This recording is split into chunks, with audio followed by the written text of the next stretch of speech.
ഹരേ കൃഷ്ണ. എല്ലാ ഭക്തർക്കും എന്റെ വിനീതമായ പ്രണാമം.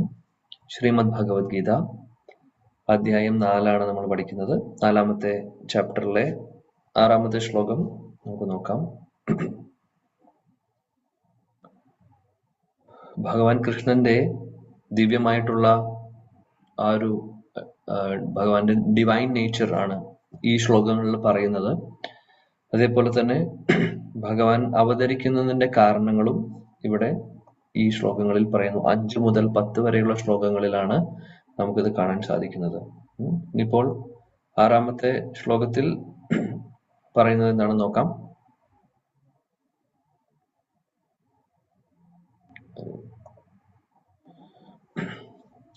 അജോപി സൻ അവ്യതാത്മാ ഭൂതാനാം ഈശ്വരോപി സൻ പ്രകൃതിം സ്വാം അധിഷ്ഠായ സംഭവാമി ആത്മമായയാ. അജോപി സൻ അവ്യതാത്മാ ഭൂതാനാം ഈശ്വരോപി സൻ പ്രകൃതിം സ്വാം അധിഷ്ഠായ സംഭവാമി ആത്മമായയാ. വായിച്ചോളൂ.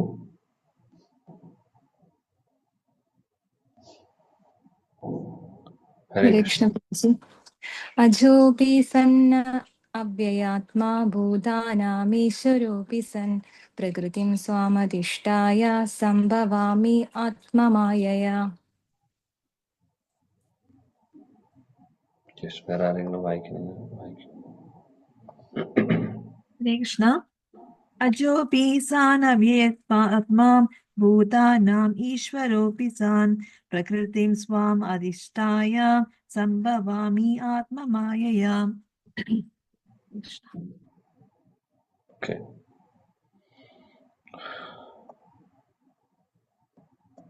വേറെ ആരും വായിക്കുന്നില്ലെങ്കിൽ വിവർത്തനം ഭാവാർത്ഥം കൂടെ വായിക്കും.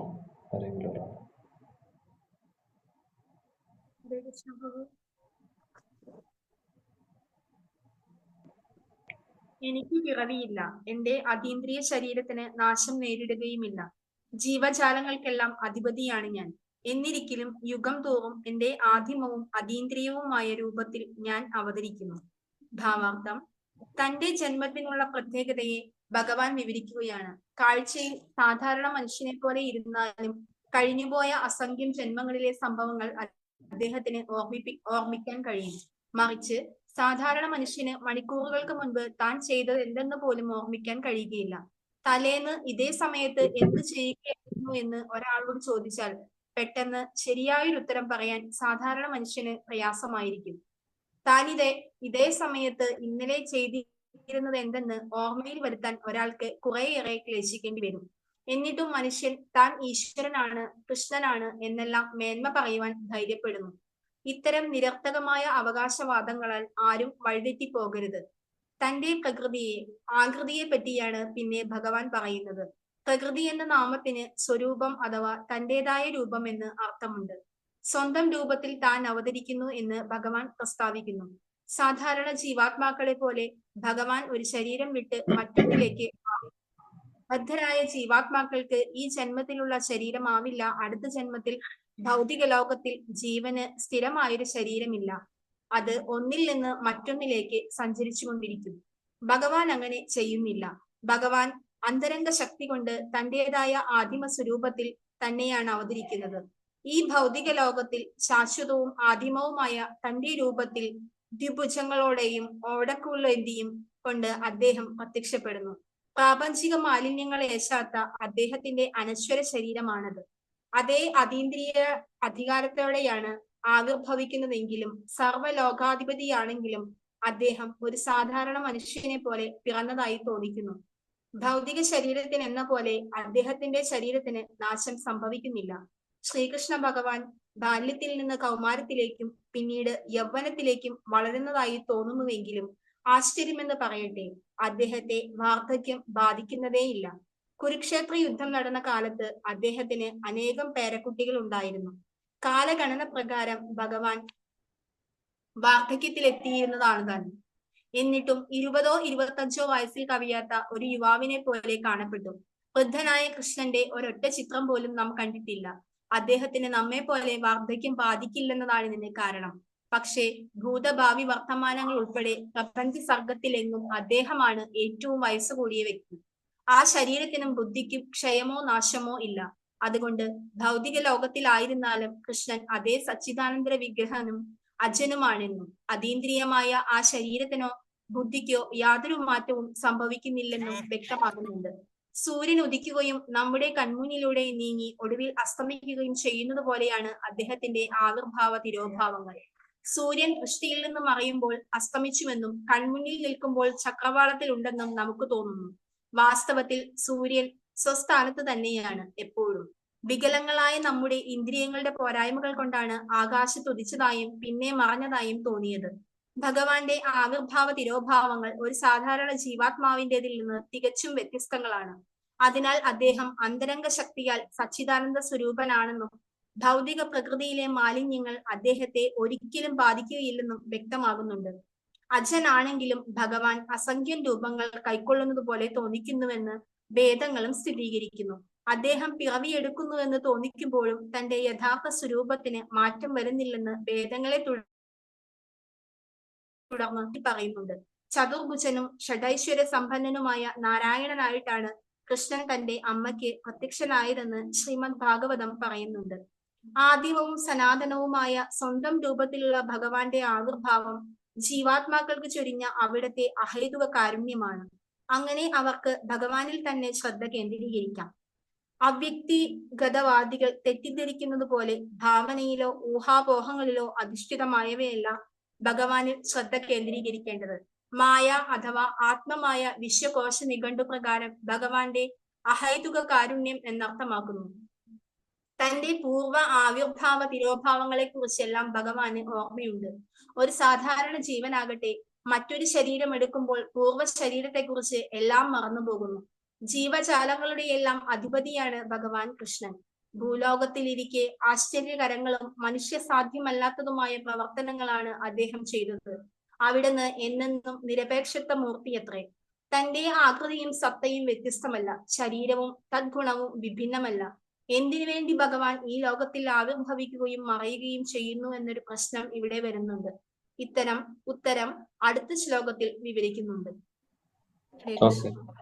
Thank you. വലിയ ഭാവാർത്ഥമാണ്, പക്ഷെ വളരെ ഇമ്പോർട്ടന്റ് ആയിട്ടുള്ള കാര്യങ്ങൾ ശില പ്രഭുജി നമ്മളെ പഠിപ്പിക്കുന്നു. ആക്ച്വലി നമ്മളിത് കഴിഞ്ഞ ക്ലാസ്സിൽ കുറെ കാര്യങ്ങൾ പറഞ്ഞു, ഇതിനെ കുറിച്ചുള്ള കാര്യങ്ങളൊക്കെ ഓൾറെഡി പറഞ്ഞിട്ടുണ്ടായിരുന്നു, ഇൻക്ലൂഡിങ് സം എക്സാമ്പിൾസ് ഒക്കെ നമ്മൾ പറഞ്ഞത് കഴിഞ്ഞ ക്ലാസ്സിൽ ഡിസ്കസ് ചെയ്തിരുന്നു. ഇവിടെ ഭഗവാൻ പറയുന്നു അജോ പി സൻ അവ്യയാത്മാ. അജം എന്ന് പറഞ്ഞു കഴിഞ്ഞാൽ എന്താണ്? ജനിക്കാത്തത്. ഭഗവാൻ നമ്മളെ പോലെ ജനിക്കുന്ന ഒരാളല്ല. നമ്മൾ അമ്മയുടെ ഗർഭപാത്രത്തിൽ നിന്ന് വരുന്നു, ജനിക്കുന്നു, ഈ ലോകത്ത് ജനിക്കുന്നു, മരിക്കുന്നു, വീണ്ടും ജനിക്കുന്നു, മരിക്കുന്നു, ജനിക്കുന്നു, മരിക്കുന്നു, അങ്ങനെ കറങ്ങി പോകുന്നു അല്ലെ. എന്നാൽ ഭഗവാൻ അജൻ എന്നാ പറയുന്നത്. അതായത് അദ്ദേഹം എപ്പോൾ ജനിച്ചു എന്നുള്ളതിന് ക്വസ്റ്റ്യന് ആക്ച്വലി പ്രസക്തിയില്ല. നമ്മളെപ്പോൾ ജനിച്ചു എന്ന് ചോദിച്ചാൽ നമ്മൾ ഡേറ്റ് ഓഫ് ബർത്ത് പറയും, നമ്മുടെ ഈ ഒരു ബോഡി എപ്പോൾ വന്നു എന്നുള്ളത് അല്ലെ. അതേപോലെ ഭഗവാന്റെ ജന്മം എന്ന് പറയുന്നത് നമ്മൾ ആവിർഭാവ തിഥി നമ്മൾ ആഘോഷിക്കാറുണ്ട് ജന്മാഷ്ടമിയായിട്ട്. പക്ഷെ അത് ആ ഒരു തിഥിയിൽ ഭഗവാൻ പ്രത്യക്ഷപ്പെടുവാണ്, അല്ലെങ്കിൽ ഭഗവാൻ അവതരിക്കുകയാണ് ചെയ്യുന്നത്. അല്ലാതെ നമ്മളെ പോലെ സാധാരണ ആളുകളെ പോലെ ജനിക്കുന്ന ഒരു പ്രക്രിയ ഭഗവാനില്ല. അതേപോലെ പറയുന്നു അവ്യയാത്മ എന്ന് പറഞ്ഞാൽ ഭഗവാന്റെ ശരീരം ഒരിക്കലും നശിക്കുന്നതല്ല. അപ്പൊ അദ്ദേഹം നമ്മളെ പോലെ ജനിക്കുന്നില്ല, ശരീരം ഒരിക്കലും നശിക്കുന്നില്ല. പിന്നെന്താണ് പറയുന്നത്? ഭൂതാനാം ഈശ്വരോപിസൻ. അദ്ദേഹമാണ് ഈശ്വരൻ എന്ന് പറഞ്ഞു കഴിഞ്ഞാൽ എല്ലാവരുടെയും കൺട്രോളറാണ് അദ്ദേഹം, എല്ലാ ജീവജാലങ്ങളുടെയും. പ്രകൃതിയും സ്വാം അധിഷ്ഠായ. ഭഗവാൻ ഇരിക്കുന്നത് എപ്പോഴും അദ്ദേഹത്തിന്റെ ആ സ്വയം അല്ലെങ്കിൽ ആധ്യാത്മിക ശരീരത്തിലാണ് ഇരിക്കുന്നത്, അല്ലെങ്കിൽ അദ്ദേഹത്തിന്റെ അതീന്ദ്രിയ തരത്തിലുള്ള രൂപമാണ്, ഒറിജിനൽ രൂപം. അതിന് വ്യത്യാസം വരുന്നില്ല. നമ്മളെ പോലെ ഭൗതിക ശരീരം അല്ല ഭഗവാന്റേത്. അദ്ദേഹം ഈ ഭൗതിക ലോകത്തിലേക്ക് അവതാരം എടുത്ത് വരുമ്പോഴും അദ്ദേഹത്തിനുള്ളത് ഭൗതിക ശരീരമല്ല, ആധ്യാത്മിക ശരീരമാണ്, അല്ലെങ്കിൽ അതീന്ദ്രിയ തലത്തിലുള്ളതാണ്. അതാണ് പറയുന്നത് സംഭവാമി ആത്മമായയ. അങ്ങനെ ഭഗവാൻ അദ്ദേഹത്തിന്റെ ആ അതീന്ദ്രിയ തലത്തിലുള്ള അതേ രൂപത്തിൽ തന്നെ ഭഗവാൻ വീണ്ടും വീണ്ടും അവതാരം എടുക്കുന്നു. യുഗം തോറും അദ്ദേഹം അവതാരം എടുക്കുന്നു. പല യുഗങ്ങളിലും അവതാരം എടുക്കുന്നു. ആത്മമായയ എങ്ങനെയാണ് വരുന്നത്? അദ്ദേഹത്തിന്റെ ശക്തി ഉപയോഗിച്ച്, അദ്ദേഹത്തിന്റെ ആന്തരിക ശക്തിയിൽ നിന്ന് ശക്തി ഉപയോഗിച്ച് തന്നെയാണ് വരുന്നത്. നമ്മൾ എല്ലാവരും ഭഗവാന്റെ ബഹിരാംഗ ശക്തിയുടെ ഭഗവാന്റെ ബഹിരാംഗ ശക്തിയാണ് ഈ മായാശക്തി എന്ന് പറയുന്നത്, ഈ ഭൗതിക ലോകത്തിലെ എനർജി എന്ന് പറയുന്നത്, മെറ്റീരിയൽ എനർജി എന്ന് പറയുന്നത് ഭഗവാന്റെ ബഹിരാംഗ ശക്തി. അതേപോലെ ഭഗവാന്റെ ആന്തരിക ശക്തി എന്ന് പറയുന്നത് ഇന്റേണൽ പൊട്ടൻസി ഉണ്ട്. ഇന്റേണൽ പൊട്ടൻസി, എക്സ്റ്റേണൽ പൊട്ടൻസി എന്നാണ് പറയുന്നത്. എക്സ്റ്റേണൽ പൊട്ടൻസിയാണ് ബഹിരാംഗ ശക്തി, ഇന്റേണൽ പൊട്ടൻസിയാണ് ആന്തരിക ശക്തി. അപ്പോൾ ഭഗവാന്റെ ശക്തിയിൽ നിന്ന് തന്നെയാണ് അദ്ദേഹത്തിന്റെ ശക്തി, അതായത് ആത്മമായ നമ്മൾ, അമ്മ, അച്ഛൻ, അവരുടെ കാരുണ്യം കൊണ്ട് അല്ലെങ്കിൽ അവരിലൂടെയാണ് നമ്മൾ ജനിക്കുന്നത്. ഭഗവാന്റെ ആവിർഭാവം അങ്ങനെയല്ല. അദ്ദേഹം അദ്ദേഹത്തിന് എപ്പോൾ വേണമെങ്കിലും, എവിടെ വേണമെങ്കിലും, എങ്ങനെ വേണമെങ്കിലും, ഏത് രൂപത്തിലും, ഏത് അവസരത്തിലും, ഏത് ഭാവത്തിലും വരാൻ സാധിക്കും. അദ്ദേഹത്തിന്റെ സ്വന്തം എനർജി അദ്ദേഹം ഉപയോഗിച്ച് അദ്ദേഹത്തിന് എവിടെ വേണമെങ്കിൽ എന്ത് വേണമെങ്കിൽ ചെയ്യാം. അതാണ് പറയുന്നത്. നമ്മളെ കൊണ്ട് സാധിക്കില്ല. നമ്മൾ പല ആളുകളെയും ഡിപ്പെൻഡ് ചെയ്തിരിക്കുന്നു എല്ലാ കാര്യങ്ങൾക്കും. ജന്മം മാത്രമല്ല, ഈച്ച് ആൻഡ് എവറിത്തിങ് നമ്മൾ ഡിപ്പെൻഡന്റ് ആണ് മറ്റുള്ളവരുമായിട്ട്, അല്ലെ? പ്രകൃതിയായിട്ട് നമ്മൾ ഡിപ്പെൻഡ് ചെയ്യുന്നു, സൂര്യനെ ഡിപ്പെൻഡ് ചെയ്യുന്നു, ചന്ദ്രനെ ഡിപ്പെൻഡ് ചെയ്യുന്നുണ്ട്. സൂര്യനും ചന്ദ്രനും ചൂടും വെളിച്ചമൊന്നും ഇല്ലെങ്കിൽ നമുക്ക് ജീവിക്കാൻ സാധിക്കില്ല. അങ്ങനെ അതൊരു ചെറിയ എക്സാമ്പിൾ മാത്രം. എവറിത്തിങ് നമ്മൾ എന്തിനെങ്കിലും ഡിപ്പെൻഡ് ചെയ്തുകൊണ്ടിരിക്കുന്നുണ്ട്, ഇൻഡിപെൻഡന്റേ അല്ല, അല്ലെ? അതേപോലെ അല്ല ഭഗവാൻ പൂർണ്ണമായിട്ടും ഇൻഡിപെൻഡന്റ് ആണ്. അദ്ദേഹത്തിന് ആരെയും ഡിപ്പെൻഡ് ചെയ്യേണ്ട ആവശ്യമല്ല. He's self sufficient. അദ്ദേഹം പരമദൈവോത്തമ പുരുഷനാണ്. ഇവിടെ ശ്രീല പ്രഭുപാദി ഭാവാർത്ഥത്തിൽ പറയുന്നു, സാധാരണ ഒരു വ്യക്തിക്ക് കുറച്ച് മണിക്കൂറുകൾ മുമ്പ് നടന്ന കാര്യങ്ങൾ പോലും ഓർക്കാനുള്ള കപ്പാസിറ്റി ഇല്ല. അതാണ് നമ്മുടെ അവസ്ഥ. കഴിഞ്ഞ ദിവസം ഇതേ സമയത്ത് എന്ത് സംഭവിച്ചു എന്ന് ചോദിച്ചാൽ നമുക്ക് ആർക്കും പറയാൻ പറ്റില്ല. എക്സാക്ട്ലി ആർക്കെങ്കിലും പറയാൻ പറ്റുമോ? ഇല്ല. ഈവൺ 2-3 മണിക്കൂർ മുമ്പ് എന്ത് ചെയ്തു എന്നുള്ളൊരു ഡീറ്റെയിൽ ആയിട്ട് പറയാൻ പറ്റുമ്പോൾ അപ്പോഴും നമ്മൾ ചില ഡീറ്റെയിൽസ് മിസ്സാവും. അത്രയേ ഉള്ളൂ നമ്മുടെ കപ്പാസിറ്റി. നമുക്ക് അത്രേ അറിയുള്ളൂ. പക്ഷെ ഭഗവാൻ അങ്ങനെയല്ല. അദ്ദേഹം പല പല അവതാരങ്ങൾ എടുത്തു വരുന്നു. അദ്ദേഹത്തിന് ഓരോ വ്യക്തികളുടെയും, നമ്മൾ ഓരോരുത്തരുടെയും പാസ്റ്റും പ്രസന്റും ഫ്യൂച്ചറും അറിയാം. നമ്മൾ ഓരോരുത്തരുടെയും. ഇത് ഇവിടെ ഈ ബ്രഹ്മാണ്ടത്തില്, നമ്മളിരിക്കുന്ന ബ്രഹ്മാണ്ടത്തിലെ ഭൂമി എന്ന് പറയുന്ന പ്ലാനറ്റില് ഇരിക്കുന്ന ആളുകളെ കുറിച്ചാണ് പറയുന്നത്. നമ്മളെല്ലാവരും ഇവിടെയാണ് ഇരിക്കുന്നത്, എർത്ത് പ്ലാനറ്റ്, ഭൂമിയില്. ഇതേപോലെ വേറെ പ്ലാനറ്റുകളുണ്ട് ഈ ബ്രഹ്മാണ്ടത്തിനകത്ത്. ഇവിടെയുള്ള ആളുകളുടെ കാര്യം മാത്രമല്ല, ബ്രഹ്മാണ്ടത്തിലെ മറ്റുള്ള ഗ്രഹങ്ങളെ കുറിച്ചും പോട്ടെ, വേറെ ബ്രഹ്മാണ്ടങ്ങളിലും ഇതേപോലെ ഇരിക്കുന്നുണ്ട് കുറെ പ്ലാനറ്റ്സ് ഉണ്ട്. അവിടെയുള്ള ഇൻഹാബിറ്റൻസിനെ കുറിച്ചും അതേപോലെ അനേക കോടി ബ്രഹ്മാണ്ടങ്ങളുണ്ട് എല്ലായിടത്തും ഉള്ളത്. അപ്പോൾ ആധ്യാത്മിക ലോകത്തിലെ എല്ലാത്തിനെയും കുറിച്ചും അതേപോലെ തന്നെ ഭൗതിക ലോകത്തിലെ എല്ലാത്തിനെയും കുറിച്ചും എല്ലാവരെയും കുറിച്ചും ഭഗവാൻ അറിയാം. Everything, past, present, future, everything. അതാണ് ഭഗവാന്റെ പൊസിഷൻ. അപ്പോൾ അദ്ദേഹത്തിന് സാധിക്കാത്തതായിട്ടുള്ളത് ഒന്നുമില്ല. അതുകൊണ്ട് അദ്ദേഹം അവതാരങ്ങൾ എടുക്കുന്ന സമയത്തും അദ്ദേഹത്തിന്റെ സ്വന്തം സ്വരൂപത്തിൽ തന്നെയാണ് അദ്ദേഹം അവതാരം എടുക്കുന്നത്.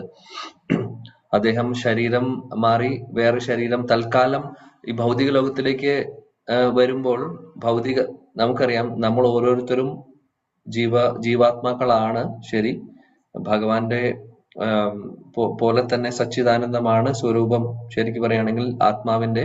എന്നാലും ഈ ഭൗതിക ലോകത്തിൽ നമുക്കിവിടെ നിൽക്കേണ്ടത് കാരണം, അല്ലെങ്കിൽ ഭൗതിക ലോകത്തിൽ ജീവിക്കുന്നതിന് വേണ്ടി നമ്മൾ ഭൗതിക ശരീരം സ്വീകരിക്കേണ്ടതായിട്ട് വരുന്നു, അല്ലെ? അപ്പോൾ ഭൗതിക ശരീരം ഉണ്ടെങ്കിലേ ഇവിടെ എക്സിസ്റ്റ് ചെയ്യാൻ പറ്റുള്ളൂ. Actually material body we have to accept it. There is no other option. Because ഈ ഒരു ലോകം, ഈ ഒരു മെറ്റീരിയൽ വേൾഡ് ഡിസൈൻ ചെയ്തിട്ടുള്ളത് 24 മൂലകങ്ങൾ ഉപയോഗിച്ച് അതുമായിട്ട് സംബന്ധിച്ചിട്ടുള്ള കാര്യങ്ങളാണ് ഇവിടെ ഉള്ളത്. അതനുസരിച്ചിട്ട് നമ്മൾ പഞ്ചഭൂത ശരീരം സ്വീകരിക്കുന്ന സമയത്ത് ആക്ച്വലി അത് ആക്സെപ്റ്റ് ചെയ്തേ പറ്റൂ. പഞ്ചഭൂത ശരീരം, വേറെ ഓപ്ഷൻ ഇല്ല. പക്ഷേ അതേപോലെ തന്നെ ഭഗവാൻ അവതാരം എടുക്കുന്ന സമയത്ത് ചിലപ്പോൾ സാധാരണ ഒരാളെ പോലെ തോന്നും, കാണുമ്പോൾ സാധാരണ ഒരു മനുഷ്യനായിട്ട് നമുക്ക് തോന്നുമായിരിക്കാം. പക്ഷെ അദ്ദേഹത്തിന്റെ ശരീരം പഞ്ചഭൂത നിർമ്മിതമല്ല. അത് മാത്രമല്ല, അദ്ദേഹത്തിന് നമ്മൾ ഫോഴ്സ്ഫുള്ളി, നമ്മൾ ഇഷ്ടപ്പെട്ടിട്ടല്ല ഭൗതിക ശരീരം സ്വീകരിക്കുന്നത്. നമ്മൾ നേച്ചർ അങ്ങനെയാണ് ഡിസൈൻ ചെയ്തിട്ടുള്ളത്. ഫോഴ്സ്ഫുള്ളി നമ്മൾ എടുക്കേണ്ടി വരികയാണ് ഓരോ ബോഡി കർമ്മം അനുസരിച്ച്. ആർക്കെങ്കിലും ആഗ്രഹമുണ്ടോ മൃഗമായിട്ടിരിക്കണം എന്ന്? ആർക്കും ആഗ്രഹമില്ല, ആഗ്രഹം ഉണ്ടാവില്ല. ആഗ്രഹിച്ചുകൊണ്ട് ആരും പോവില്ല. പക്ഷെ ഫോഴ്സ്ഫുള്ളി നമുക്ക് ബോഡികൾ മാറി മാറിക്കൊണ്ടിരിക്കുന്നു. എങ്ങനെയാണ് കാര്യം? ലോ ഓഫ് നേച്ചർ അങ്ങനെയാണ്. ലോ ഓഫ് നേച്ചർ അനുസരിച്ചിട്ടാണ് കാര്യം നടക്കുന്നത്. കർമ്മത്തിന്റെ ഫലം അനുസരിച്ചിട്ട് ബോഡീസ് മാറിക്കൊണ്ടിരിക്കുന്നു. എന്നാൽ ഭഗവാന്റെ ശരീരമോ ഭഗവാന്റെ അവതാരമോ ഒന്നും അങ്ങനെയല്ല. അദ്ദേഹത്തിന് തോന്നുമ്പോൾ, അദ്ദേഹത്തിന് ആവശ്യമുള്ളപ്പോൾ, അദ്ദേഹത്തിന്റെ ഇഷ്ടപ്രകാരം അദ്ദേഹം അതേ ആധ്യാത്മിക ശരീരത്തോടു കൂടി ആണ് ഇങ്ങോട്ടേക്കും അവതാരം എടുത്തു വരുന്നത്. അപ്പൊ കാണുമ്പോൾ ഒരുപക്ഷെ സാധാരണ മനുഷ്യനായിട്ട് തോന്നുമായിരിക്കാമെങ്കിലും അദ്ദേഹം സാധാരണ മനുഷ്യനല്ല. ഇപ്പോൾ 5000 വർഷം മുമ്പ് തന്നെ അദ്ദേഹം അവതാരം എടുത്ത സമയത്ത് കൃഷ്ണൻ ഭഗവാനാണ് എന്ന് മനസ്സിലാക്കിയിട്ടുള്ളവരുണ്ടായിരുന്നു. പാണ്ഡവരുടെ കൂട്ടത്തിലുള്ളവരെല്ലാവരും ഭഗവാൻ കൃഷ്ണൻ പരമദിവ്യതമ പുരുഷനാണ് എന്ന് അവർക്ക് അറിയാമായിരുന്നു. അതേപോലെ തന്നെ കൗരവരുടെ പക്ഷത്ത് പോവുകയാണെങ്കിലോ അവരാരും തന്നെ അംഗീകരിച്ചിട്ടില്ല. ഉദാഹരണത്തിന് ദുര്യോധനന് ഈവൻ വിശ്വരൂപം പോലും ഭഗവാൻ കാണിച്ചു കൊടുത്തു. വിശ്വരൂപം പോലും കാണിച്ചു കൊടുത്തു വിശ്വസിക്കാൻ വേണ്ടിയിട്ട്. വിശ്വസിക്കുക, നീ ഈ ഒരു യുദ്ധം നമുക്ക് വേണ്ട, നമുക്ക് അവസാനിപ്പിക്കാം, അല്ലെങ്കിൽ ഇതിന്റെ ആവശ്യമില്ല, നീ കുറച്ച് അവർക്ക് കൊടുക്കാനുള്ളത്, പാണ്ഡവർക്ക് കൊടുക്കാനുള്ളത് നീ കൊടുക്ക്, അത്ര മാത്രം ചെയ്താൽ മതി, അത് കൊടുക്കൂ, വേറെ ഒന്നും ചെയ്യാനില്ല. അപ്പോൾ ഭഗവാൻ ഒരു ആസ് എ മെസ്സഞ്ചർ പോയി പറഞ്ഞിട്ടുണ്ട്.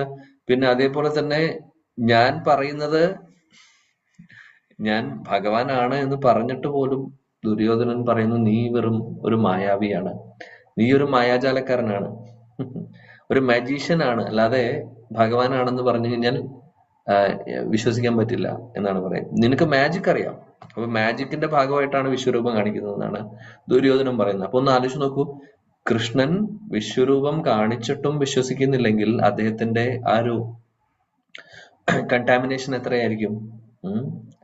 അതാണ് അവസ്ഥ. അപ്പൊ അതേപോലെ അപ്പൊ എങ്ങനെ പോയാലും അവര് ചിന്തിക്കുന്നത് ഭഗവാൻ കൃഷ്ണന്റെ പൊസിഷൻ മനസ്സിലാക്കുന്നില്ല.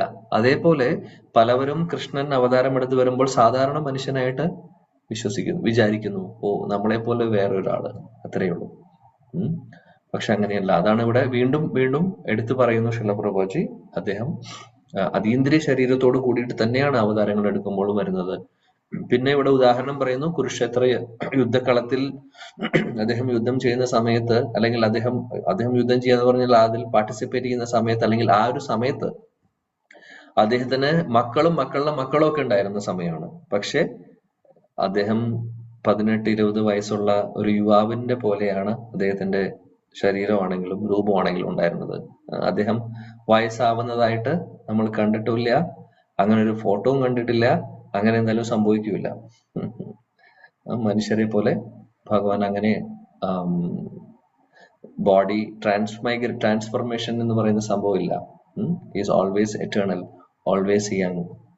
അതാണ് നമ്മൾ ഭഗവാന്റെ കാരുണ്യം കൊണ്ട് ആധ്യാത്മിക ലോകത്തിലേക്ക് പോകുന്ന സമയത്ത് സ്പിരിച്വൽ ബോഡി നമുക്ക് കിട്ടുമ്പോൾ, ആ സ്പിരിച്വൽ ബോഡി നമുക്ക് കിട്ടുമ്പോഴും നമ്മുടെ ശരീരവും ഇതേപോലെ ആയിരിക്കും, ഒരിക്കലും നശിക്കാത്തതായിരിക്കും.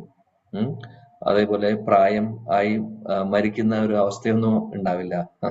ശാശ്വതമായിട്ട് എന്താണോ നമ്മുടെ സ്വരൂപം എന്നുള്ളത് ഭഗവാനാണ് അറിയുന്നത്. ഭഗവാൻ നമുക്കത് റിവീൽ ചെയ്ത് തരുന്ന സമയത്ത് നമ്മൾ ഏത് സ്വരൂപമാണോ നമുക്ക് അവിടെ ഉള്ളത്, ആ സ്വരൂപത്തിൽ ആ പ്രായത്തിലാണ് നമ്മൾ പോകുന്നത്. അല്ലാതെ അവിടെ പോയി കുട്ടിയായിട്ട് ജനിച്ചു വളർന്നു അങ്ങനെ ഒരു സംഭവം ആയിരിക്കില്ല. ഓൾറെഡി നമുക്കൊരു ഏജ് ഉണ്ടാവും.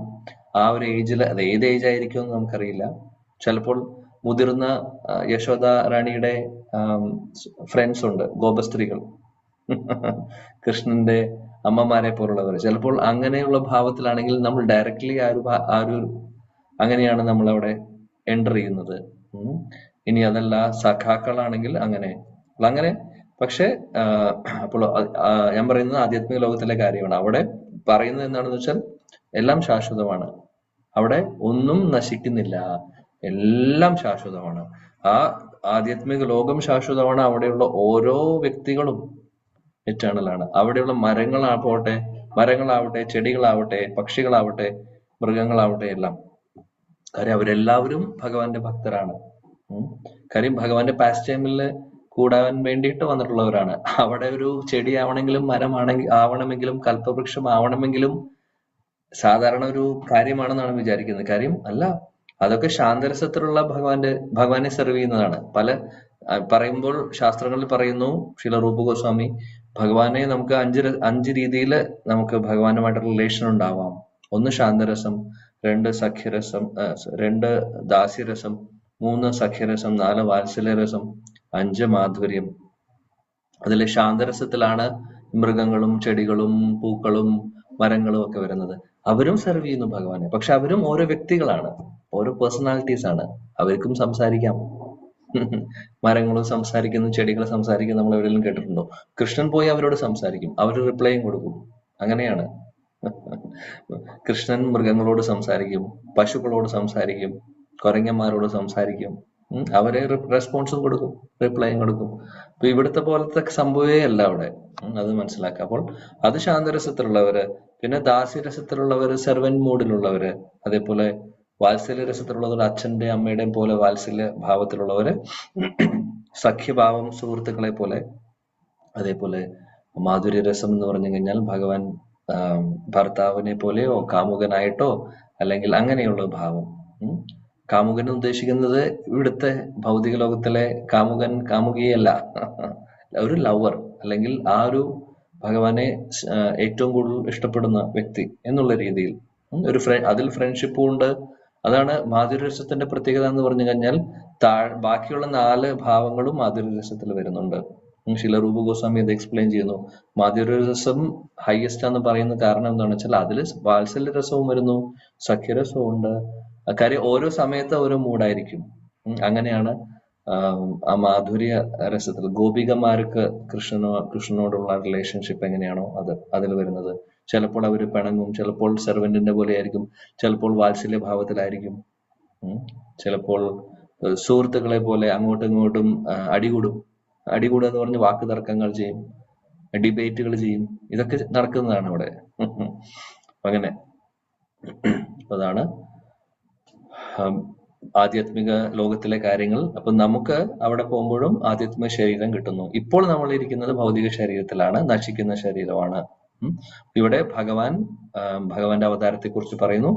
അദ്ദേഹം എപ്പോഴൊക്കെ അവതാരമെടുക്കുന്നു അപ്പോഴൊക്കെ തന്നെ അദ്ദേഹത്തിന്റെ സ്വന്തം ആ ആധ്യാത്മിക തലത്തിലുള്ള അതീന്ദ്രിയ തലത്തിലുള്ള ശരീരം സ്വീകരിച്ചിട്ടാണ് അദ്ദേഹം ഇവിടെ വരുന്നത് എന്നുള്ളതാണ് ശ്രീല പ്രഭുപാദി നമ്മളെ ഈ ശ്ലോകത്തിലൂടെ ഭാവാർത്ഥത്തിലൂടെ പഠിപ്പിക്കുന്നത്. ഓക്കെ, അടുത്ത ശ്ലോകം വളരെ ഫേമസ് ആയിട്ടുള്ള ശ്ലോകമാണ്. ഇവിടെ ഇനി പറയാൻ പോകുന്നത് ഭഗവാൻ എങ്ങനെയാണ്, അല്ലെങ്കിൽ അദ്ദേഹം ഏത് സമയത്താണ് അവതാരം എടുക്കുന്നത് എന്നുള്ളത് വളരെ ഫേമസ് ആയിട്ടുള്ള ശ്ലോകമാണ്. അടുത്ത 2 ശ്ലോകങ്ങൾ. യദാ യദാ ഹി ധർമ്മസ്യ ഗ്ലാനിർഭവതി ഭാരത അഭ്യുത്ഥാനം അധർമ്മസ്യ തദാത്മാനം സൃജാമ്യഹം.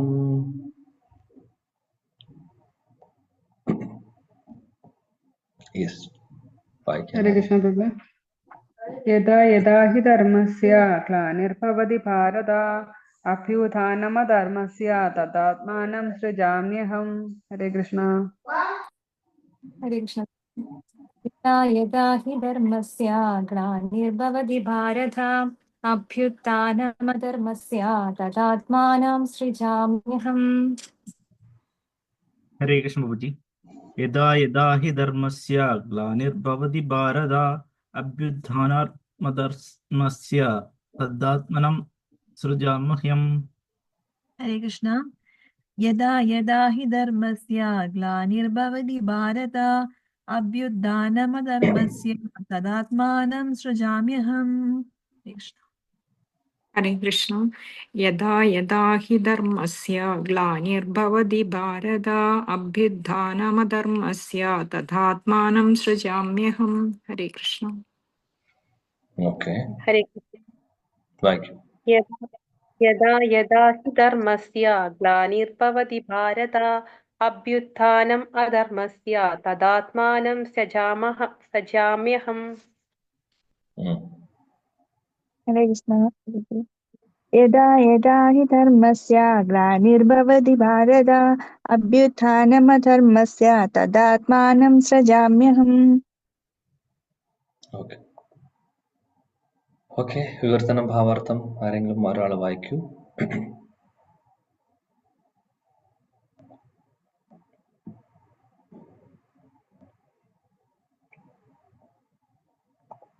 ഹരേ കൃഷ്ണ. ആരും വായിക്കുന്നില്ല. ഞാൻ വായിക്കണോ ഇനി? ഹരേ കൃഷ്ണ പ്രഭു. ഹരേ കൃഷ്ണ. ഓക്കെ, വായിച്ചോ പ്രഭു. ഹരേ കൃഷ്ണ. എപ്പോൾ എവിടെ ധർമാചരണത്തിന് എപ്പോൾ അധർമ്മം തഴച്ചു വളരുന്നുവോ അപ്പോഴെല്ലാം ഞാൻ അവതരിക്കുന്നു, ഹേ ഭാരത. ഭാവാർത്ഥം: ഇവിടെ സൃജാമി എന്ന വാക്ക് സാരവത്താണ്. സൃഷ്ടിക്കുക എന്ന അർത്ഥത്തിൽ ഇവിടെ ആ വാക്ക് ഉപയോഗിക്കാനാവില്ല. ഭഗവത് രൂപം ശാശ്വതമെന്ന് മുൻ ശ്ലോകത്തിൽ പറഞ്ഞിരിക്കുമ്പോൾ അതിന് വീണ്ടും സൃഷ്ടിയുണ്ടാകുമോ? അപ്പോൾ സൃജാമി എന്ന പദം ഭഗവാന്റെ സ്വരൂപത്തിലുള്ള ആവിർഭാവത്തെയാണ് സൂചിപ്പിക്കുന്നത്.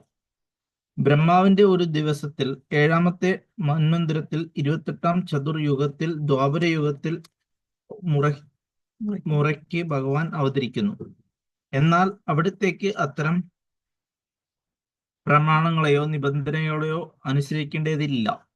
അദ്ദേഹത്തിന് സ്വേച്ഛാനുസൃതമായി എന്തും ചെയ്യാം. അതുകൊണ്ട് യഥാർത്ഥ ധർമ്മത്തിന് ഹാനി തട്ടുകയോ അധർമ്മത്തിന് പ്രാബല്യം കൂടുകയോ ചെയ്യുന്ന സന്ദർഭങ്ങളിലെല്ലാം സ്വാഭീഷ്ട പ്രകാരം ഭഗവാൻ പ്രത്യക്ഷപ്പെടുന്നു. ധാർമ്മിക പ്രമാണങ്ങൾ വേദസംഹിതകളാണ്.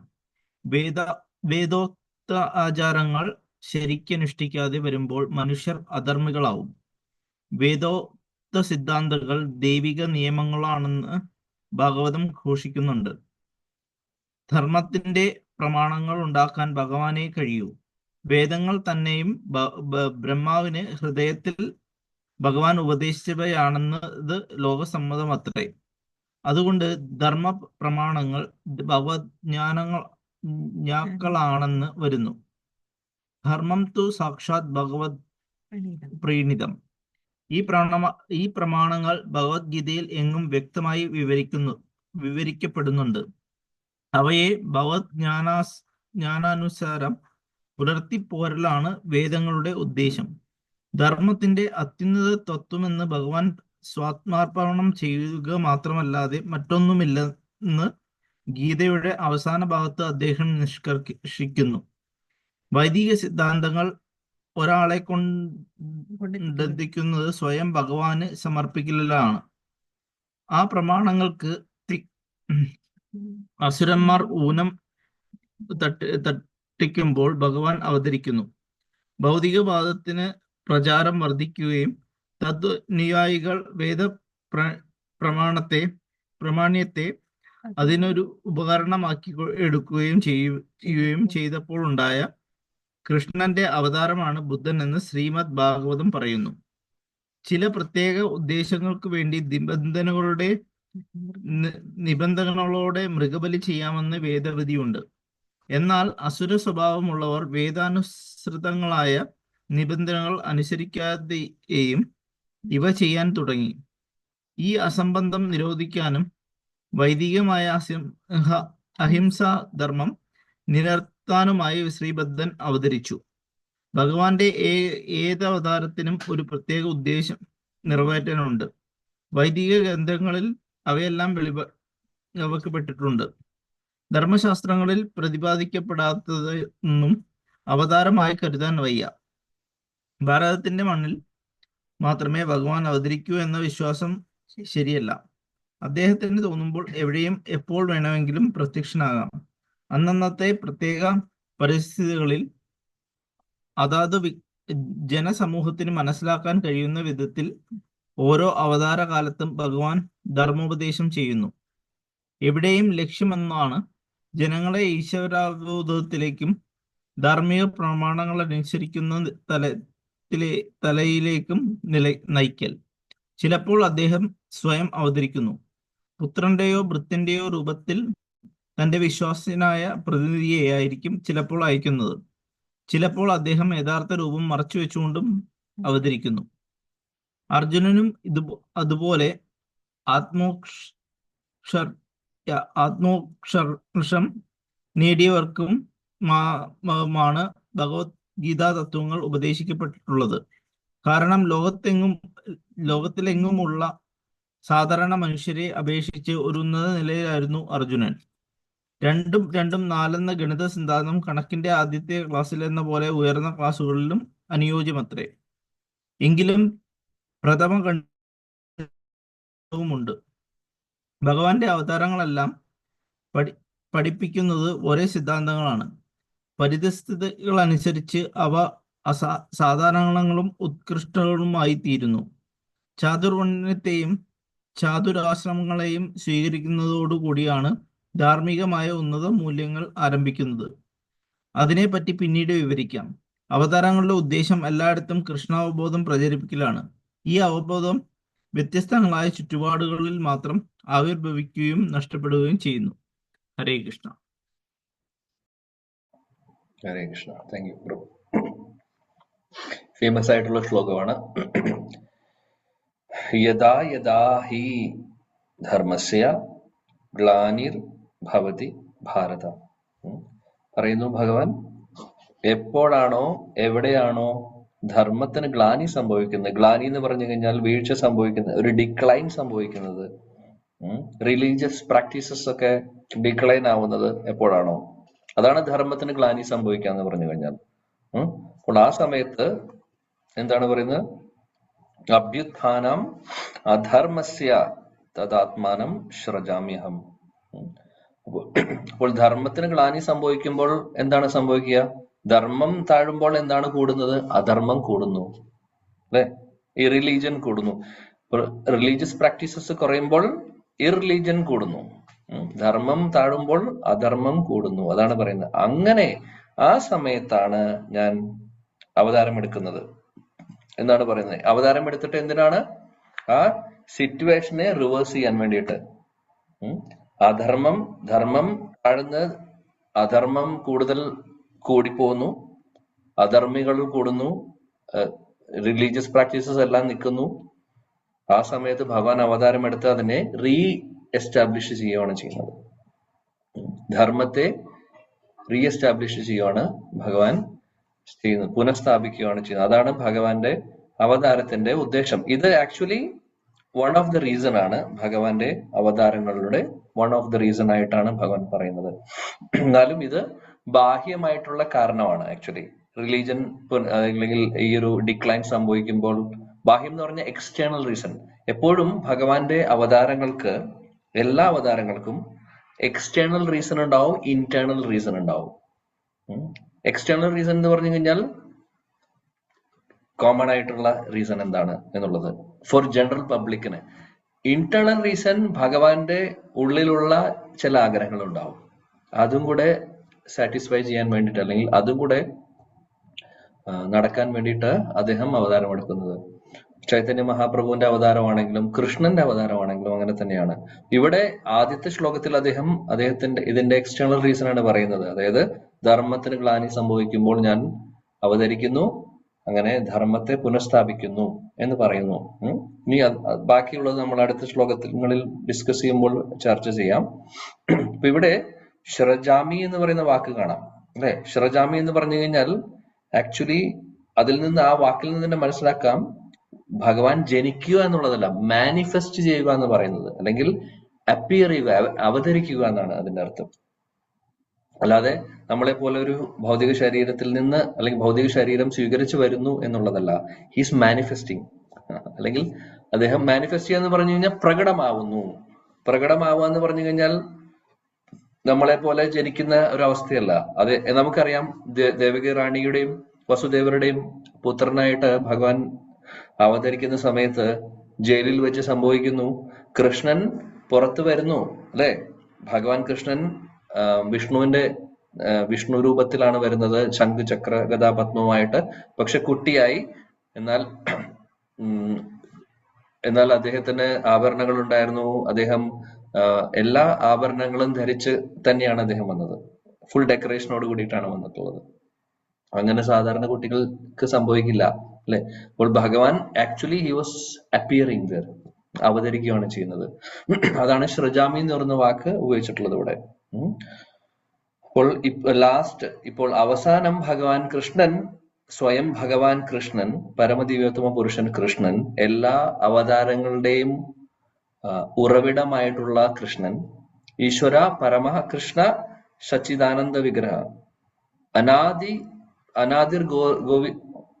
അനാദിരാദിർ ഗോവിന്ദ സർവകാരണ കാരണം, പരമകൃഷ്ണ പരമദിവ്യോത്തമ പുരുഷൻ, എല്ലാ അവതാരങ്ങളുടെയും സോഴ്സ് ആണ് കൃഷ്ണൻ, സർവ കാരണങ്ങളുടെയും കാരണമാണ്. എല്ലാ അവതാരങ്ങളും വരുന്നത് ഭഗവാനിൽ നിന്നാണ്.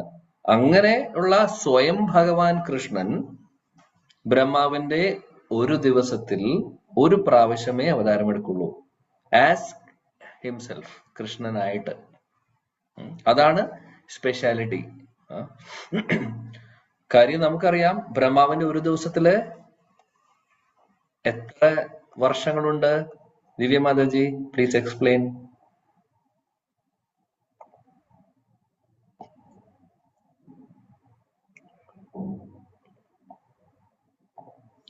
ഹരേ കൃഷ്ണ. ദിവ്യ മാതാജി പോയോ? ഓഫീസിലാണോ? പുസ്തകം മാതാജി പേപ്പർ. ഓക്കെ, എക്സ്പ്ലെയിൻ ചെയ്യൂ. യുഗങ്ങളുടെ കണക്ക് എല്ലാവരും ശ്രദ്ധിക്കുക. ദിവ്യ മാതാജി പറയുന്നത് നമ്മൾ ക്ലാസ്സിൽ മുമ്പ് ചർച്ച ചെയ്തിട്ടുണ്ട്. ആർക്കെങ്കിലും ക്ലാരിഫിക്കേഷൻ ഇതിന് കഴിഞ്ഞിട്ട് വേണമെങ്കിൽ ഞാൻ എക്സ്പ്ലെയിൻ ചെയ്യാം. എല്ലാവരും ശ്രദ്ധയോടുകൂടി കേൾക്കൂ. പറഞ്ഞോളൂ മാതാജി. ഹരേ കൃഷ്ണ പ്രഭു. ബ്രഹ്മാവിന്റെ ഏജിൽ പറയുമെങ്കിൽ ആദ്യം സത്യയുഗം, ത്രേതായുഗം, മഹായുഗാസ്, 4 യുഗാസ്. സത്യയുഗം, ത്രേതായുഗം, ദ്വാപരയുഗം, കലിയുഗം. കലിയുഗത്തില് 4,32,000 ഇയേഴ്സ് ഉണ്ട്. അതിന്റെ ഇരട്ടിയാണ് ദ്വാപര യുഗത്തില് 8 ലക്ഷത്തില്. ത്രേതായുഗത്തില് വീണ്ടും അതിന്റെ 4 lakhs കൂടെ ആഡ് ചെയ്തിട്ട് 12 lakhs. സത്യയുഗത്തില് 12 ലക്ഷം 28,000. അങ്ങനെ ആഡ് ചെയ്താണ് പോകുന്നത്. ഒരു ചതുർയുഗം എന്ന് പറയുന്നത് ഇതിന്റെ കലിയുഗത്തിന്റെ 4,32,000. ഞാൻ ഇതിൽ കാണിച്ചോട്ടെ പ്രഭു? ഒരു മിനിറ്റ്, സ്പോട്ട്ലൈറ്റ് ചെയ്യണം. ആക്ച്വലി കലിയുഗത്തിന്റെ 4 ടൈംസ് ആണ് സത്യയുഗം. അതാണ് ഒരു കലിയുഗം എന്ന് പറഞ്ഞ 4,32,000 ആണെങ്കിൽ 4,32,000 മൾട്ടിപ്ലൈഡ് ബൈ 2 ആണ് അടുത്ത യുഗം, ദ്വാപര യുഗം. മൾട്ടിപ്ലൈഡ് ബൈ 3 ആണ് ത്രേതായുഗം. മൾട്ടിപ്ലൈഡ് ബൈ 4 ആണ് സത്യയുഗം. യെസ്, പറഞ്ഞോളൂ. അതില് ഒരു ചതുർയുഗം എന്ന് വെച്ചാല് 40, അതായത് ഇത് എല്ലാം കൂടെ ആഡ് ചെയ്യുമ്പോൾ, അതായത് സത്യയുഗം, ത്രേതായുഗം, ദ്വാപരയുഗം, കലിയുഗം, ഇതെല്ലാം കൂടെ ആഡ് ചെയ്യുമ്പോൾ ഈ 4,32,000 കലിയുഗത്തിൽ നിന്ന് ഒരു 10 ഇരട്ടിയും കൂടെ ആവും, അല്ലേ പ്രഭു? 43,20,000 ആവും ചതുർയുഗം ഇതെല്ലാം കൂടെ ആഡ് ചെയ്യുമ്പോൾ. ഒരു ലൈഫ് സ്പാൻ, ഒരു മന്വന്തര എന്ന് പറഞ്ഞാൽ ലൈഫ് സ്പാൻ ഓഫ് ഒരു മനു എന്ന് വെച്ചാൽ 71. ഒരു ദിവസം കഴിഞ്ഞാൽ, ഒരു ദിവസം ആയിട്ടുള്ളൂ, ഒരു ദിവസമല്ല പോട്ടെ, ഒരു യുഗ സൈക്കിൾ ആയിട്ടുള്ളൂ. ഒരു യുഗ സൈക്കിൾ പറഞ്ഞു. അതുപോലെ എത്ര യുഗ സൈക്കിളും കൂടുമ്പോഴാണ് ബ്രഹ്മാവിന്റെ ഒരു ദിവസം ആവുന്നത്? ബ്രഹ്മാജിയുടെ ഒരു ദിവസം എന്ന് വെച്ചാല് ചതുർയുഗം, 1000 ചതുർയുഗങ്ങൾ ചേർന്നാണ് ബ്രഹ്മാവിന്റെ ഒരു ദിവസം എന്ന് പറയുന്നത്. ഇപ്പൊ മാതാജി പറഞ്ഞ 4 യുഗങ്ങളുടെ ഡ്യൂറേഷൻ പറഞ്ഞു. ആ ഡ്യൂറേഷൻ അതെന്ന് പറഞ്ഞ ഒരു യുഗ സൈക്കിൾ എന്ന് പറയാം നമുക്ക്. അതിനെ 1000 തവണ നടക്കുമ്പോഴാണ് ബ്രഹ്മാവിന്റെ ഒരു ദിവസം ആവുന്നത്. ഒരു ദിവസം എന്ന് പറയുന്നത് 12 മണിക്കൂർ ബേസിക്കലി.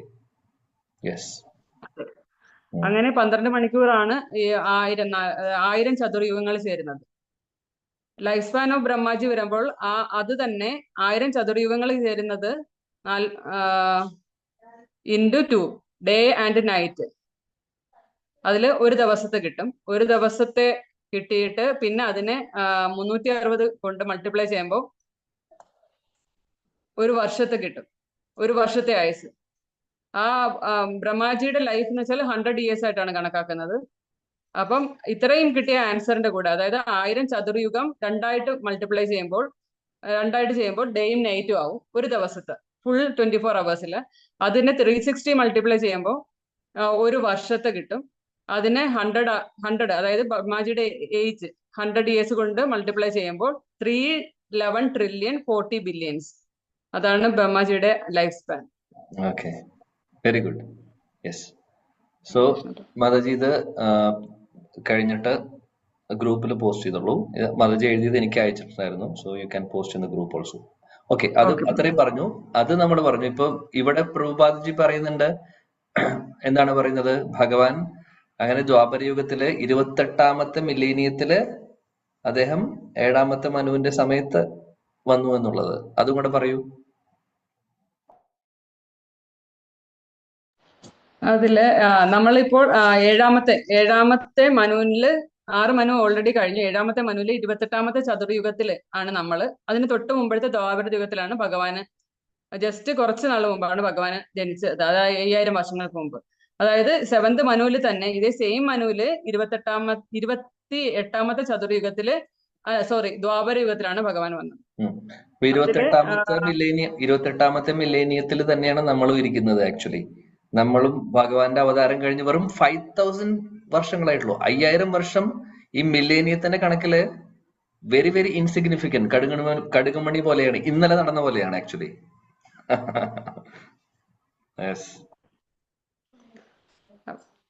അപ്പൊ 28 കൊണ്ട് മൾട്ടിപ്ലൈ ചെയ്യുവാണെങ്കിൽ ഒരു 120 മില്യൺ ഇയേഴ്സ് ബാക്ക് ആണ് ഭഗവാൻ അത് ഇപ്പോഴത്തെ മനുവിന്റെ ഏജിൽ തന്നെ ആയിരിക്കും ഭഗവാൻ.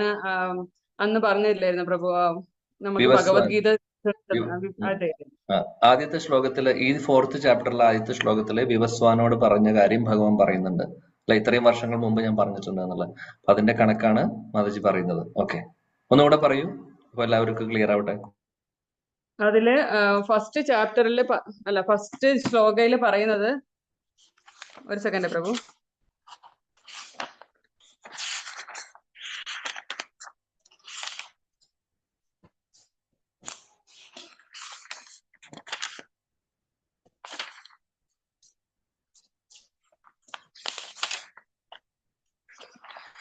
അതായത് current മനുസ് life span we are in the 7th manu, same 7th manu, 20th ചതുർയുഗ. ഭഗവാൻ വാസ് ഇൻ ദ ദ്വാപര യുഗ, നമ്മള് ചതുർയുഗത്തിലാണ് 28ാമത് ചതുർ. സോ കറണ്ട് ഇപ്പോഴത്തെ മനുവിന്റെ ഏജ് 28 ഇൻറ്റു മന്വന്തരം, ഒരു മന്വന്തരം. അത് ഏകദേശം 120 മില്യൺ ഇയേഴ്സ് ആണ്. അതനുസരിച്ച് പറയുന്നത്, this science of relationship with supreme is delivered by Vivasvan to Manu. Total നമുക്ക് ഇതിൽ പറയുന്നത്, we just pass 5000 years of this Kaliyuga, before was Dwapara Yuga, average 8 lakhs years. അതിന്റെ മുമ്പില് ത്രേതായുഗം. ബ്രഹ്മസംഹിതയിൽ ഒരു മഹാഭാരതത്തിലെ ശാന്തി പർവ്വതത്തില് നമ്മള് 4.1 പറയുന്നുണ്ട്. 4.1 പറയുന്നുണ്ട്, ശാന്തി പർവ്വതം അനുസരിച്ച് ത്രേതായുഗത്തിന്റെ ബിഗിനിങ് ആണ് വിവസ്വാൻ മനുവിന് ഈ science of relation with supreme deliver ചെയ്തെന്നുള്ളത്. അതായത് ഭഗവാനല്ല, വിവസ്വാൻ മനുവിന് പറഞ്ഞത് ത്രേതായുഗത്തിന്റെ ബിഗിനിങ് ആണ്. അപ്പൊ നമ്മൾ ത്രേതായുഗം ഫുൾ കാൽക്കുലേറ്റ് ചെയ്യുമ്പോൾ 12 lakhs years ബാക്ക്. ദ്വാപരയുഗം പറഞ്ഞു പ്രഭു. കറക്റ്റ് ആണ്. ത്രേതായുഗം കൂടെ ഇൻക്ലൂഡ് ചെയ്യണം കാൽക്കുലേഷനിൽ. അപ്പോഴാണ് ത്രേതായുഗം കംപ്ലീറ്റ് ഇൻക്ലൂഡ് ചെയ്ത് ദ്വാപരയുഗം കംപ്ലീറ്റ് ഇൻക്ലൂഡ് ചെയ്യും. പിന്നെ ജസ്റ്റ് പാസ് 5000 ഇയേഴ്സ് ഓഫ് കലിയുഗ, ആ കലിയുഗത്തിലെ 5000 ഇയേഴ്സും കൂടെ നമ്മൾ ഇൻക്ലൂഡ് ചെയ്യും. അപ്പം ഈ 12 lakhs 8 lakhs plus 5000 കൂട്ടുമ്പം 20 lakhs 5000 years back ആണ് വിവസ്വാൻ മനുവിന് ഏകദേശം പറഞ്ഞു കൊടുത്തായിട്ടുള്ളത്.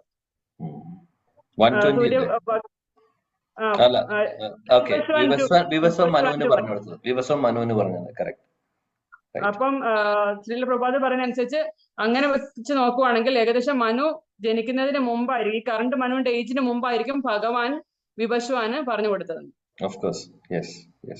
അപ്പൊ അങ്ങനെ കറണ്ട് മനോണ്ട് ഏജ് നോക്കുമ്പം 28 ചതുർയുഗ കഴിഞ്ഞു. 28 ചതുർയുഗ കഴിയുമ്പോൾ 28 ഇൻറ്റു ചതുർയുഗം, അത് 43 lakhs. അത് മൾട്ടിപ്ലൈ അത് ചെയ്യുമ്പോഴാണ് നമുക്ക് കിട്ടുന്ന 120 million years ബാക്ക്, അല്ലെങ്കിൽ 12 crores. 12 കോടി 10 മുമ്പാണ് ഭഗവാൻ വിഭസ്വാന് പറഞ്ഞു കൊടുത്തത്. ആ ഒരു കഥയാണ് ഭഗവാൻ ഇവിടെ പറയുന്നത്. അപ്പോൾ ആക്ച്വലി ജസ്റ്റ് കഴിഞ്ഞ ഇപ്പോഴത്തെ റീസെന്റ് ആയിട്ടുള്ള ഒരു ഭഗവത്ഗീത പറഞ്ഞു കൊടുത്ത കാര്യം മാത്രമേ ഭഗവാൻ പറയുന്നത് ഇവിടെ. ആക്ച്വലി അതിനും മുമ്പത്തെ യുഗങ്ങളിലത്തെ കാര്യം, അല്ലെങ്കിൽ മുമ്പത്തെ മില്ലേനിയോ അല്ലെങ്കിൽ വേറെ ബ്രഹ്മാവിന്റെ ദിവസത്തെ കാര്യമല്ല പറയുന്നത്. ഇപ്പോഴത്തെ ജസ്റ്റ് 28 അല്ലെങ്കിൽ റീസെന്റ് ആയിട്ടുള്ള ഒരു കാൽക്കുലേഷൻ മാത്രമേ പറയുന്നുള്ളൂ ആക്ച്വലി. സോ ആക്ച്വലി പറയുകയാണെങ്കിൽ ഇതൊക്കെ എത്രയോ പഴയതാണ്, ഒന്നാലോചിച്ച് നോക്കൂ. സോ ഇത്രയും റീസെന്റ് ആയിട്ടുള്ള ഒരു കാൽക്കുലേഷൻ തരുമ്പോൾ തന്നെ നമുക്ക് കോടികളുടെ കണക്കാണ്. അപ്പൊ എന്തായിരിക്കും അതിന്റെ ആക്ച്വൽ ഒരു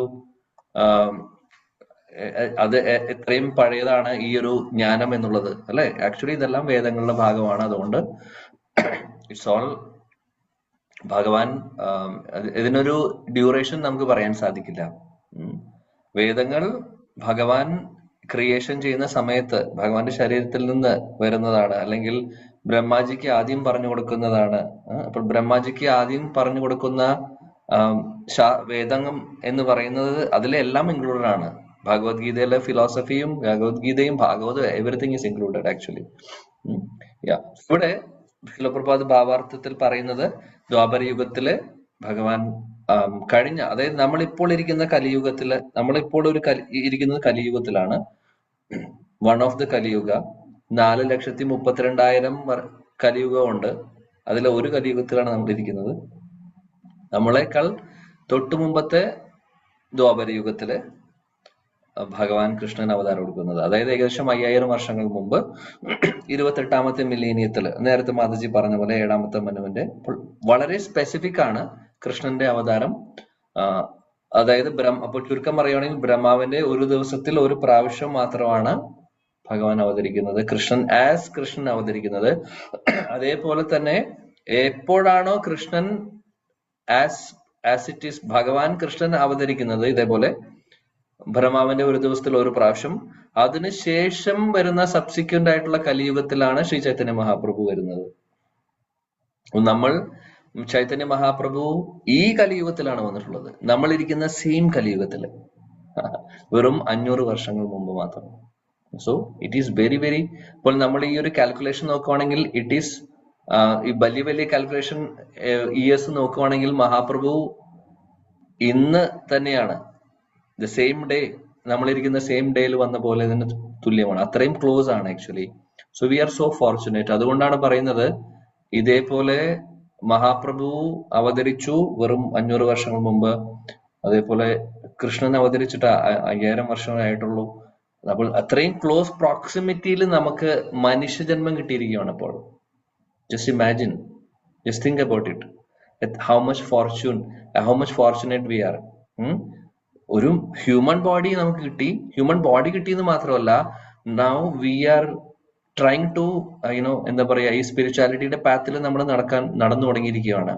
ശാസ്ത്രങ്ങൾ പഠിക്കുന്നു, ഭഗവാന്റെ നാമം ജപിക്കുന്നു, ഭഗവത്ഗീത ഭാഗവതം കേൾക്കുന്നു, പഠിക്കുന്നു. സോ ഒരുപാട് ഭാഗ്യം ചെയ്തിട്ടുള്ളവരാണ്. അപ്പോൾ നമ്മളെല്ലാവരും തീർച്ചയായിട്ടും, അല്ലെങ്കിൽ ഇങ്ങനെ ഒരു ഓപ്പർച്യൂണിറ്റി കിട്ടില്ലായിരുന്നു. മനുഷ്യജന്മം കിട്ടുമോ മാത്രമല്ല, നമ്മളെപ്പോലെ ഇതേപോലെ മനുഷ്യജന്മം കിട്ടിയിട്ടുള്ള ഒരുപാട് ആൾക്കാർ ചുറ്റുമുണ്ട്. ഇതേ മില്ലേനിയത്തില് ഇതേ സമയത്ത് മഹാപ്രഭു വന്ന് ഇത്രയും വർഷങ്ങളായിട്ട് നമ്മുടെ ചുറ്റും എത്ര ആൾക്കാരാണുള്ളത്? പക്ഷെ എത്ര പേർക്ക് ഈ ജ്ഞാനമുണ്ട്, ഈ അറിവുണ്ട്? വളരെ കുറച്ചാണുള്ളത്, അല്ലെ? കുറച്ച് ആൾക്കാരെ ഇത് ഫോളോ ചെയ്യുന്നുള്ളൂ. വളരെയധികം കുറച്ച് ആൾക്കാരെ ഫോളോ ചെയ്യുന്നുള്ളൂ. സോ അതിൽ ഒരാളാവുക എന്ന് പറഞ്ഞു കഴിഞ്ഞാൽ സാധാരണ കാര്യമല്ല. സോ ഈ ഒരു ഓപ്പർച്യൂണിറ്റി നമ്മൾ ആരും പാഴാക്കരുത് എന്നുള്ളതാണ് നമ്മൾ ഈ ഒരു അവസരത്തിൽ ഓർക്കേണ്ട കാര്യം. So we are so fortune. ഒരുപാട് ഭാഗ്യം ചെയ്തിട്ടുണ്ട്. നമ്മൾ ഭാഗ്യം ചെയ്യാത്തവരല്ല. ആക്ച്വലി ഭാഗ്യം എന്ന് പറയുന്നത് ആധ്യാത്മികമായിട്ടുള്ള കാര്യങ്ങളിലാണ് ഭാഗ്യം വേണ്ടത്. അല്ലാതെ കുറെ പൈസ ഉണ്ടായി നമ്മൾ ഒരു ധനികനായിട്ടുള്ള ഒരു അച്ഛന്റെ മകളായി ജനിച്ചു എന്ന് പറയുന്നതിൽ അർത്ഥമില്ല. അത് ഭാഗ്യമല്ല ആക്ച്വലി. കാര്യം നമ്മൾ അങ്ങനെ ഒരു ഓപ്പർച്യൂണിറ്റി കിട്ടിക്കഴിഞ്ഞാൽ അത് മിസ്യൂസ് ചെയ്ത് കഴിഞ്ഞാൽ എന്ത് സംഭവിക്കുന്നു? നമുക്ക് ഉള്ള മനുഷ്യജന്മം പോലും നഷ്ടപ്പെടും. സോ ആക്ച്വൽ ഭാഗ്യം എന്ന് പറഞ്ഞു കഴിഞ്ഞാൽ ഭക്തി മാർഗത്തിൽ വരിക എന്നുള്ളത്, അതേപോലെ ഭഗവാന്റെ ഭക്തരുമായിട്ട് അസോസിയേറ്റ് ചെയ്യാനുള്ള അവസരം കിട്ടുക എന്ന് പറയുന്നത്, ശാസ്ത്രങ്ങൾ വായിക്കാനും പഠിക്കാനുള്ള ഒരു ചാൻസ് കിട്ടുക എന്ന് പറയുന്നത്, ഭഗവാന്റെ നാമം ജപിക്കുക എന്ന് പറയുന്നത്, ഇതാണ് ശരിക്കും പറയുന്നത് നമ്മുടെ എല്ലാവരുടെയും മഹാസൗഭാഗ്യം എന്ന് പറഞ്ഞു കഴിഞ്ഞാൽ. ബാക്കി ഒന്നുമില്ലെങ്കിലും കുഴപ്പമില്ല, ബാക്കി എല്ലാം നഷ്ടപ്പെട്ടോട്ടെ, ഇത് മാത്രം മതി നമുക്ക്, ഇത് മാത്രമേ വേണ്ടൂ, ബാക്കി ഒന്നിലും ഒരു കാര്യവും വരുന്നില്ല. സോ അതാണ് നമുക്ക് ഈ ഒരു അവസരത്തിൽ ഓർക്കാൻ പറ്റുന്ന കാര്യം. ഇപ്പോൾ ഇവിടെ ശില പ്രഭുപാദി പിന്നെ വീണ്ടും ഓർമ്മിപ്പിക്കുന്നു, ഈ വേദങ്ങളും എല്ലാം, ഭാഗവതം, ഭഗവത്ഗീത, ഇതെല്ലാം വരുന്നത് ഭഗവാനിൽ നിന്ന് തന്നെയാണ്. വേദങ്ങൾ എന്ന് പറയുന്നത് ഭഗവാൻ വേദേശ്ച സർവ്വർ അഹം ഏവ വേദ്യോ, ഭഗവാൻ പറയുന്നു ഞാൻ തന്നെയാണ് വേദാന്തകൃത്, വേദങ്ങൾ എഴുതുന്നത്, വേദങ്ങൾ വന്നിട്ടുള്ളത് എന്നിൽ നിന്ന് തന്നെയാണ് എന്ന് അദ്ദേഹം പറയുന്നു. അപ്പോൾ ഈ ധർമ്മം എന്താണെന്നുള്ളതൊക്കെ വേദങ്ങളിൽ പറയുന്നുണ്ട്, ശാസ്ത്രങ്ങളിൽ പറയുന്നുണ്ട്. ആ ധർമ്മത്തിന് ഗ്ലാനി സംഭവിക്കുമ്പോഴാണ് ഭഗവാൻ അവതാരം എടുക്കുന്നത്. ധർമ്മം തു സാക്ഷാത് ഭഗവത് പ്രണീത. സോ ഭഗവാനിൽ നിന്ന് തന്നെയാണ് ധർമ്മങ്ങൾ വരുന്നത്, വേദശാസ്ത്രങ്ങൾ വരുന്നത്. ശ്രീമദ് ഭഗവത്ഗീത എന്ന് പറയുന്നതും വേദങ്ങളുടെ ഒരു ഭാഗമാണ്, ശാസ്ത്രം തന്നെയാണ്. സോ ഇവിടെ നമ്മളെ പഠിപ്പിക്കുന്നു ഭഗവാൻ ഒരുപാട് ധർമ്മങ്ങളെ കുറിച്ചൊക്കെ പറഞ്ഞതിന് ശേഷം അവസാനം ഭഗവാൻ പറയുന്നു, സർവധർമാൻ പരിത്യജ മാം ഏകം ശരണം വ്രജ, എന്നെ ശരണം പ്രാപിക്കൂ, ഇതാണ് എല്ലാത്തിനേക്കാൾ വലിയ ധർമ്മം എന്ന് പറയും. അതേപോലെ ഭാഗവത്തിൽ നമ്മൾ പഠിക്കുന്നു, സവേ പുംസ പരോധർമ്മ യഥോ ഭക്തി രഥോക്ഷജേ. ഇപ്പോൾ പരമമായിട്ടുള്ള ധർമ്മം എന്ന് പറഞ്ഞു കഴിഞ്ഞാൽ ഭഗവാനെ ആരാധിക്കുക, ഭക്തി സേവനങ്ങൾ ചെയ്യുക എന്നുള്ളതാണ് പരമമായിട്ടുള്ള ധർമ്മം. ഇതാണ് നമ്മൾ ചെയ്യേണ്ടതും, ഓരോ മനുഷ്യരും ചെയ്യേണ്ട ധർമ്മം അതാണ്. അല്ലാതെ മറ്റുള്ളതൊക്കെ താൽക്കാലിക കാര്യങ്ങളാണ്, അതാണ് പറയുന്നത്. പിന്നെ ഇവിടെ ഭഗവാൻ ബുദ്ധനെ കുറിച്ച് ഇവിടെ പറയുന്നു ശ്രീല പ്രഭുപാദി. നമ്മളിത് കഴിഞ്ഞ ക്ലാസ്സിൽ ഓൾറെഡി ചർച്ച ചെയ്തു. ബുദ്ധൻ, കഴിഞ്ഞ ക്ലാസ്സിലല്ല, നമ്മുടെ എപ്പോഴോ നമ്മൾ ചർച്ച ചെയ്തിരുന്നു ബുദ്ധൻ അവതരിച്ചതിന്റെ കാരണം. ഓക്കെ, അത് വേറെ ആരെങ്കിലും എക്സ്പ്ലെയിൻ ചെയ്യട്ടെ, ഞാൻ എക്സ്പ്ലെയിൻ ചെയ്യുന്നില്ല. ആര് എക്സ്പ്ലെയിൻ ചെയ്യും? കേൾക്കട്ടെ. 2 ദിവസം മുമ്പ് നമ്മൾ പറഞ്ഞതാണ്,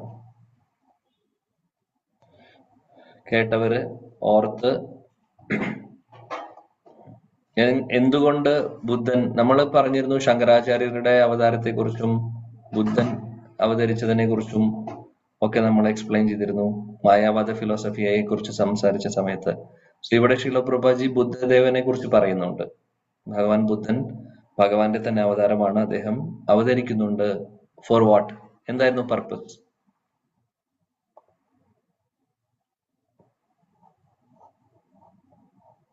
ആരും പറയാനില്ല.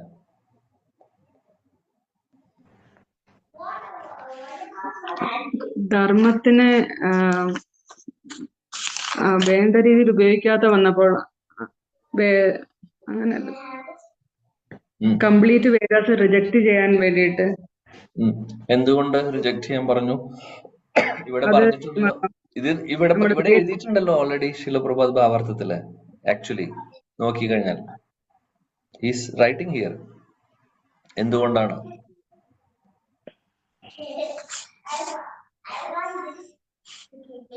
അസംബന്ധം, അഹിംസാധർമ്മം, അങ്ങനെയുള്ള വേദങ്ങളിൽ പറഞ്ഞ കാര്യങ്ങൾ ദുർവ്യാഖ്യാനം ചെയ്തപ്പോ മൃഗബലി ചെയ്യാമെന്ന് വേദവിൽ അങ്ങനെ. എക്സാമ്പിൾ എന്താ പറയണേ? യെസ്, മിസ്യൂസ് ചെയ്തു. What is the example given here? മൃഗബലിയുടെ അല്ലേ പ്രഭു?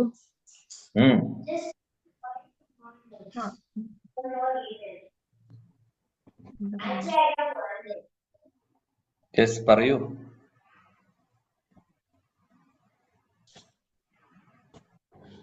അതായത് വേദങ്ങളെ ഇതിന് അസുരന്മാർക്ക് ആസുരിക കർമ്മങ്ങൾ ചെയ്യാനായിട്ടുള്ള ഒരു ഉപകരണമായിട്ട് എടുത്തപ്പോൾ സർവ്വവേദങ്ങളും മിസ്യൂസ് അങ്ങനെ ചെയ്യാൻ തുടങ്ങിയപ്പോൾ അത് കംപ്ലീറ്റ് റിജക്ട് ചെയ്യാനായിട്ട് ബുദ്ധൻ അവതരിച്ചെന്നല്ലേ പ്രഭു? ഒക്കെ വേദങ്ങളെ മിസ്യൂസ് ചെയ്തപ്പോൾ അതിനെ ആൾക്കാർ മിസ്യൂസ് ചെയ്യുന്നത് കണ്ടപ്പോൾ ആക്ച്വലി അദ്ദേഹം ശൂന്യവാദമായിട്ട് വരുന്നു. സോ എന്നിട്ട് അതിനെ പിന്നെ വീണ്ടും വേദങ്ങളെ റീഎസ്റ്റാബ്ലിഷ് ചെയ്യാൻ വേണ്ടി ശങ്കരാചാര്യർ വരുന്നു. അങ്ങനെ പടിപടിയായിട്ട് ഓരോ ആചാര്യന്മാര് വന്ന് മാധവാചാര്യ വന്നു, രാമാനുജാചാര്യ വന്നു, ശ്രീ ചൈതന്യ മഹാപ്രഭു വന്നു. So everything now reestablishing. So ഇപ്പോൾ ഉള്ളത്, ഇപ്പോഴത്തെ പ്രചരണം എന്ന് പറഞ്ഞു കഴിഞ്ഞാൽ എന്താണ്? ശുദ്ധഭക്തിയാണ്. ആക്ച്വലി മഹാപ്രഭുവിന്റെ ഫിലോസഫി എന്ന് പറഞ്ഞു കഴിഞ്ഞാൽ അതാണ്, അല്ലെ? ഹീസ് ഗിവിംഗ് ശുദ്ധ പ്യൂർ ഡിവോഷണൽ സർവീസ്. സോ അവിടേക്ക് എത്തിച്ചു. ഇതാണ് വേദങ്ങളുടെ പർപ്പസ്. അതാണ് നമ്മൾ മനസ്സിലാക്കേണ്ടത്. വേദങ്ങളുടെ പർപ്പസ് എന്ന് പറഞ്ഞു കഴിഞ്ഞാൽ ഭഗവാനെ മനസ്സിലാക്കുവാൻ വേണ്ടിയിട്ടുള്ളതും നമ്മളും ഭഗവാനെ നമ്മുടെ റിലേഷൻ മനസ്സിലാക്കാൻ വേണ്ടിയിട്ടും ആക്ച്വലി നമ്മളെ എല്ലാവരെയും ഭഗവാനിലേക്ക് എത്തിക്കുവാനുമുള്ള വഴികളും മാർഗങ്ങളും പറയുന്നതാണ് വേദങ്ങൾ. അതാണ് അൾട്ടിമേറ്റ് പർപ്പസ് ഓഫ് വേദ. അത് മൂടിയിരിക്കുകയായിരുന്നു. അൾട്ടിമേറ്റ് പർപ്പസ് ആരും മനസ്സിലാക്കാതെ അതിനുള്ളിൽ പറഞ്ഞിട്ടുള്ള എന്തെങ്കിലും വേറെ കാര്യങ്ങൾ, ഇന്ദ്രിയ സുഖഭോഗങ്ങൾക്കുള്ള കാര്യങ്ങളൊക്കെ ചെയ്ത് അതാണ് വേദങ്ങളുടെ പർപ്പസ് എന്ന് പറഞ്ഞ് അവര് പ്രചരണം ചെയ്ത് അതാണ് വേദങ്ങളെ മിസ്യൂസ് ചെയ്യാന്ന് പറയുന്നത്. അങ്ങനെയാണ് ഓരോരോ അവതാരങ്ങൾ എടുത്ത് ഭഗവാൻ വരുന്നതും. അങ്ങനെ അവസാനം അങ്ങനെ ഭഗവാൻ ചിലപ്പോൾ ഇവിടെ പറയുന്നു ശീല പ്രഭുജി, അങ്ങനെ ചില സമയങ്ങളിൽ അല്ലെങ്കിൽ ഓരോ അവതാരത്തിനും ഓരോ ലക്ഷ്യങ്ങളുണ്ട്. ബുദ്ധദേവന്റെ അവതാരത്തിന് ലക്ഷ്യമുണ്ടായിരുന്നു. ആ ലക്ഷ്യത്തിന് വേണ്ടി അദ്ദേഹം വന്നു കഴിഞ്ഞു. ഇനി പിന്നെ അടുത്ത ആള് വരും. അങ്ങനെ ഓരോ മിഷൻ ഉണ്ടാവും. അപ്പോൾ മിഷൻ എന്താണെങ്കിലും അൾട്ടിമേറ്റ്ലി എല്ലാവരെയും ഭഗവാനിലേക്ക് എത്തിക്കുക എന്നുള്ളതാണ് അൾട്ടിമേറ്റ് മിഷൻ.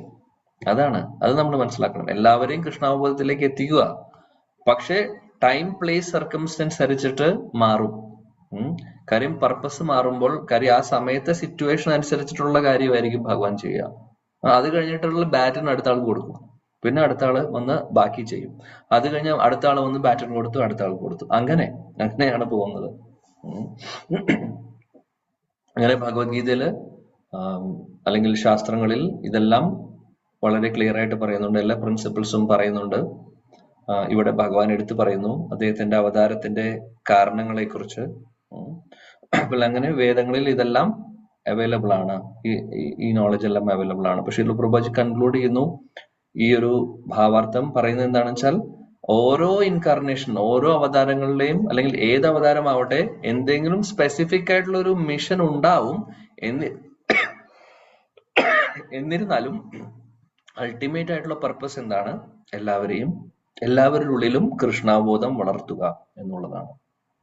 അതാണ് അൾട്ടിമേറ്റ് ആയിട്ടുള്ള പർപ്പസ്. സോ അതിലേക്ക് എത്തിക്കുകയാണ് ചെയ്യുക. അതാണ് പറയുന്നത്. Okay, all right. എല്ലാം വലിയ വലിയ ഭാവാർത്ഥങ്ങളാണ്, അതുകൊണ്ട് സമയം എടുക്കുന്നു. അപ്പൊ നമുക്കിവിടെ സ്റ്റോപ്പ് ചെയ്യാം. അടുത്ത ശ്ലോകം അടുത്ത ദിവസം നോക്കാം. 8ാമത്തെ ശ്ലോകം. श्रीमद् भगवद गीता की जय, श्रील प्रभुपाद की जय, अनंत कोटि वैष्णव वृंद की जय, निताय गौर प्रेमानंदे। हरे कृष्ण। वंशकल्पतरुभ्यश्च कृपा सिन्धुभ्यैव च पतितानां पावनेभ्यो वैष्णवेभ्यो नमः। हरे कृष्ण। Thank you.